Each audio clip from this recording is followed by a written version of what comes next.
રાજકોટના કિસાનપરા ચોક ખાતે ભાજપનો ઉગ્ર વિરોધ. દિલ્હીના સંમેલનમાં દેશની છબી ખરડાવવા બદલ રાહુલ ગાંધીના પુતળાનું કરાયું દહન.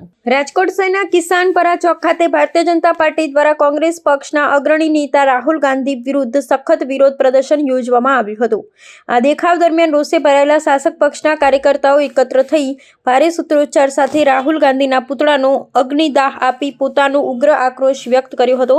આ વિરોધ પ્રદર્શનને કારણે શહેરના મુખ્ય માર્ગો પર થોડા સમય માટે ભારે ઉત્તેજનાનો માહોલ સર્જાયો હતો.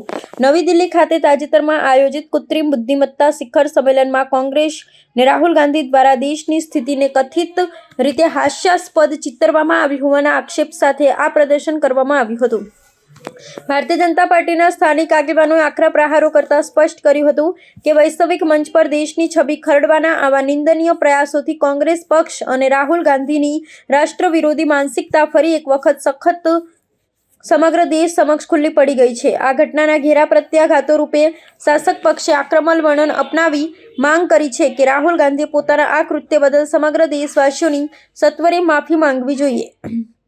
વધુમાં નૈતિક જવાબદારી સ્વીકારીને તેમણે તાત્કાલિક અસરથી પોતાના પક્ષમાંથી રાજીનામું આપવું જોઈએ તેવી પ્રબળ માંગણી પણ ભારતીય જનતા પાર્ટી દ્વારા ઉચ્ચારવામાં આવી છે. જાહેર માર્ગ પર થયેલા આ ઉગ્ર દેખાવો અને આક્ષેપોના પગલે રાજકોટના સ્થાનિક રાજકારણમાં વ્યાપક ગરમાવો જોવા મળી રહ્યો છે.